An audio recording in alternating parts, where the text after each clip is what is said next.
What I want to talk about today is ego. Mr. Lindell will often say, ego has a role to play, but not running the show. I think that many of us have gone really the opposite way with ego, and we make ego out to be this evil, demonic, hateful thing. And it's not that at all. If we look at the beginning of Scripture, it says that God said whatever he created, it was good. So, of course, ego must also be good. And what I want to discuss is the role that ego plays. Many of us as spiritual beings, we focus on the spirituality and so forth, and we forget about the role of ego, the role of body and so forth, and we deem these things as evil and so forth. I was talking to a acquaintance recently, and we were talking, and I was inquiring about nationality and so forth, and she says, well, that's just ego, isn't it? As though that's not a part of who we are. I often say that we're spiritual beings having a human experience. So we can't separate our humanity from spirit because they work hand in hand. Let me give you an analogy. Anybody that owns any type of vehicle, whether you're talking about a car, a boat, airplane, whatever, we realize that it has to be maintained. And if it's not maintained, then of course it begins to go down, it begins to deteriorate and so forth, and you start having all kinds of problems with it. Many spiritual people are having problems with their bodies, with their minds and so forth, because they're not taking care of their health to the best of their ability. And the thought is, only thing I had also be followed by positive actions, because of course you're still wearing this earth suit called a body. I like to look at ego as a diagnostic system. Way back when, the goal of ego was to keep us alive. And so we had this thing called flight or, fight or flight. And especially when we're talking about in the early times of survival. So that was ego's goal. Ego's goal is still the survival of the body.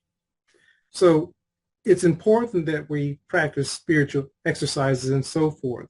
But it's also important that we maintain the body. We maintain, for example, a person will put themselves, years ago, I was living in LA, and in living in LA, sometimes I would do unwise things, but one of the things that I did one time was in this particular area that I lived in, it was called Compton. And it's not that all people are bad in Compton, so I want to qualify that, but I knew that it could be a dangerous area, but because I was former Marine Corps, knew martial arts and so forth, I thought I was pretty safe. So I would put myself out at times that weren't appropriate. Now, somebody said, well, if you're thinking unpopular thoughts, then of course, you can draw that to you. Sometimes you can put yourself being unwise in an environment that you don't need to be in. And I did that. And so one night I'm driving down the street and I'm at a stoplight. And this young man's walking across my path, and I see him reaching for something because he's about ready to hold me up. I had no doubt what was about to happen. So what I did was I had something in the back of my seat of my car. Now, he didn't know what it was. It was just a nightstick that I had brought with me when I got out of the military. I didn't realize it was illegal at the time, but I had it in the back of my car. He didn't know what I was reaching for. So he put whatever he was reaching for back, and he went on about his business because he didn't want the conflict. I shouldn't have been out at that time because it was, like I said, there was a song way back when, the freaks come out at night. People, when I was in the Marine Corps, we had a curfew when I was on embassy duty, and we had a curfew of like 1 o'clock a.m. The reason why we had that 1 o'clock curfew is because after 1 o'clock, they found that that was when most of the Marines found themselves in trouble. And so for those who did not honor that 1 o'clock curfew, often they would show up on this report that we had. And this report basically said that somebody was getting some money taken away from them. They were going to lose some stripes or whatever because they got in trouble because they were out after 1 p.m. My whole point is ego's job often is to protect us. Now, sometimes because we've allowed, let me go back to what Mr. Lindell said. He says ego has a role to play, but not running the show. Many of us have allowed ego to run the show. Ego is supposed to work in conjunction with spirit. It says, how can two walk together unless there's a spirit of agreement? Ego isn't bad, but ego will often keep us complacent. So we can be in a very distressed situation.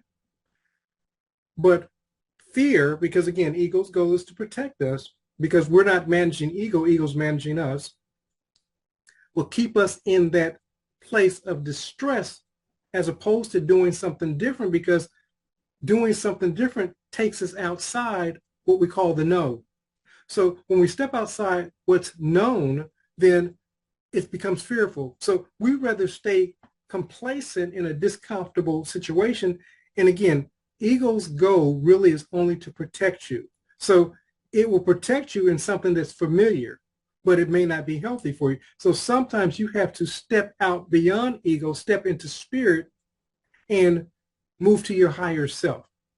Again, what I'm trying to get you to understand is that ego isn't bad.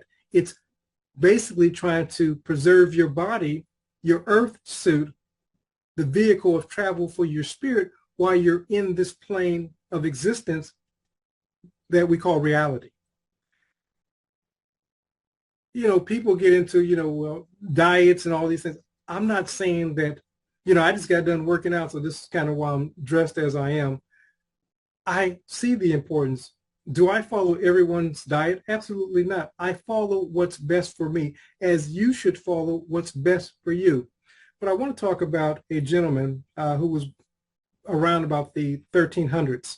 His name was Saint Francis of Assisi. And Saint Francis was this Christian mystic who used to fast and basically just didn't take care of his body. And he did this for years, but it caused him to not have the quality of life as he got older. And Neville talks about this. He called it poor brother donkey. When Saint Francis got older, he apologized to his body because he did not take care of his body. And again, this is pointing back to ego. People say, like I said, I was talking to someone and she made a comment that, well, isn't that ego? Ego, like Mr. Lindell says, has a role to play, just not running the show. There's a phrase that's called the tail wagging the dog. And this is often what we allow ego to dictate to us who it is that we're going to be, do, or have. We have to step into the higher level of consciousness, step into spirit, and see who it is that we've been created to do, be, or have, and operate from that. But we use ego as a filter, as a diagnostic system for this thing called reality. And we begin to direct ego if it's for better health, more money, loving relationship. We direct ego purposefully for what it is that we want. There was a saying that if there's a conflict between imagination and the willpower, that 100% of the time, over time, imagination is going to win out. So this is why so many people try to set an ego-driven goal at the beginning of the year, and 2 weeks into the new year, they're back on their old path. When you start seeing it from a place of spirit, as Neville called going to the end, when you start visualizing yourself, who it is that you want to be, do, or have, so you're utilizing ego to direct spirit, you're getting yourself in a place of abundance, better health, loving relationship. Now, many people, especially in the spiritual awakening movement, we're physically lazy. So only thing we want to do is think positive thoughts. But positive thoughts should also produce positive lifestyle. This is not me speaking. Master Teacher says, you shall know a tree by its fruits. Your lifestyle is the byproduct of what it is that you truly believe. So if you're living off of a diet of Hostess Twinkies, for example, and you're saying, well, I'm just going to trust Spirit's going to build my body, you're not giving Spirit anything to work with. And like I said, you're taking a trip across country, going back to the car analogy. You're taking a trip across country. You're going to get that car maintenance. And you're going to make sure that you have enough money to pay for the gas on your trip across country. You're going to make sure that your tires and so forth are going to be able to take you the distance. This is your life. You're taking a trip for the next 60, 70, 80, 90, 100 years. You want to make sure that your vehicle of travel, your body, your mind, your life force can take you there. So you have to make sure that you're doing the proper nutrition, whatever that is for you. I'm not dictating how you should eat. You should make sure that you're doing the proper meditation, exercises, and so forth. What you define, I use this thing called RED, and RED means rest, exercise, and diet. You have to make sure that you're taking care of all of those aspects of your life according to what it is that you believe. You can't just say, well, I'm just going to trust the universe is going to work it out for me. We have a responsibility. We have a stewardship of this earth suit that we call a body. And many of us are neglecting. So we're like St. Francis, and many of us are wondering, we say, well, God, why is this happening to me? Because we haven't taken care of our body. We haven't taken care of our mind. We haven't nurtured our mind with reading and things that build up. We keep pouring all this poison information on the outside, information of the world, into our lives, and we keep saying, why does this stuff keep showing up? And like I said, we're spiritually and physically and emotionally lazy. We just want to think a good positive thought, and we think that that's going to transform our life. That's the catalyst. That's the spark plug. That's the beginning. But lifestyle always mirrors what it is that we truly believe. And if you do this over a period of time, let's say 20, 30, 40, 50 years, your body, like St. Francis, at one point is going to begin to give up on you. Somebody was inquiring with me recently about how Neville died. I said, it's really not important how he died, but how he lived. But Neville, by his own admission, liked to drink. His father liked to drink, but his father lived a lot longer than Neville. There's people that drink like sailors, and they can live to be 100 years old. Everybody's body isn't the same. At one point, Neville was extremely frail because his diet was, nothing more than soup and water and so forth by his own admission. For 7 years, he didn't drink, didn't smoke, didn't cuss, didn't have sex, didn't eat properly. And Abdullah told him on his way to Barbados. So at this point, Neville was extremely thin. At this point, Abdullah told him that when you come back from Barbados, you would have died. And Neville said, what do you mean I'm going to die? He said, no, you're not going to die. The old Neville, that Neville that had been practicing 7 years of abstinence from everything after the separation from his wife, will have died. And Neville said, while he was in Barbados and he traveled to another portion of the island, he did everything that he hadn't done for 7 years, whatever that means. Neville came back, and one of the things that he enjoyed doing was drinking. And no matter who you are, no matter how spiritually gifted you are, and again, I can't speak to Neville and how much he drank this, I can't speak to, but I'm just saying, if you're abusing your body with too much alcohol, for example, too much eating, not enough exercises, not drinking enough water to, take care and nourish your body. If you're like St. Francis and you're not taking care of your body will show up and begin displaying the consequences of your actions. I know that that's not what anybody wants to hear, because we want to think that we can just think happy thoughts and abuse our body and nothing happens.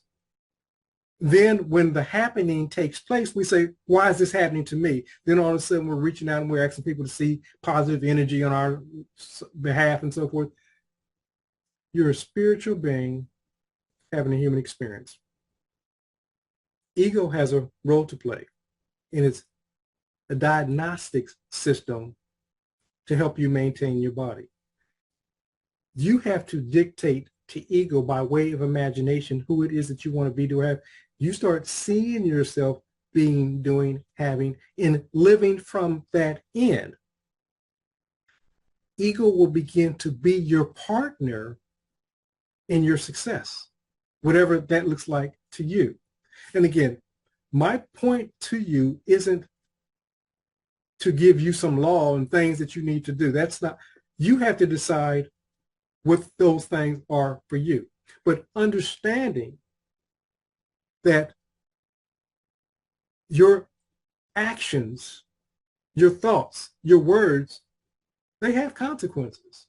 And when the consequences show up, don't act as though we're victims, but we're the actual directors of this thing called life, or this play, this drama man, as it were. Don't look at ego as a bad thing. Ego isn't a bad thing. The problem is, with most of us, we're just not directing ego to our desired end.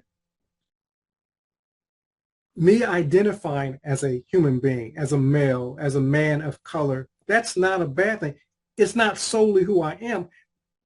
No more than a person that was driving in a Lexus or Tesla or Jeep. That's not who, it's just a vehicle of travel. But I have to at least honor, practice stewardship over this vehicle of travel. Many of us have abused, in the name of spirituality, our bodies, and we're finding ourselves like St. Francis, and we're saying, poor brother donkey, I should have taken better care of you. It's never too late. But let's say that you've abused your body up until this point.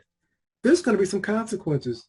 Now, there may be some things that you can change and do differently to begin to bring about the type of body that you desire, the type of life that you desire, the type of finances that you desire, the type of relationship that you desire. But you have to move beyond your thoughts and your feelings, and it has to be outpictured into this thing called reality by lifestyle, or what we call action. Guys, only thing I'm asking you to do is just to be mindful, to be better stewards of your poor sister, brother, donkey, your body. Because it is the vehicle of travel for your earth suit called a body. And as you're using this earth suit, like you would with anything else, you take care of it to the best of your ability. Don't get into this tangent, well, that's just a body, it's just a meat suit. You have stewardship over this meat suit called a body. Honor it so that it can serve your spirit, the God in you, the hope of glory, until you make the transition from this life to the next life.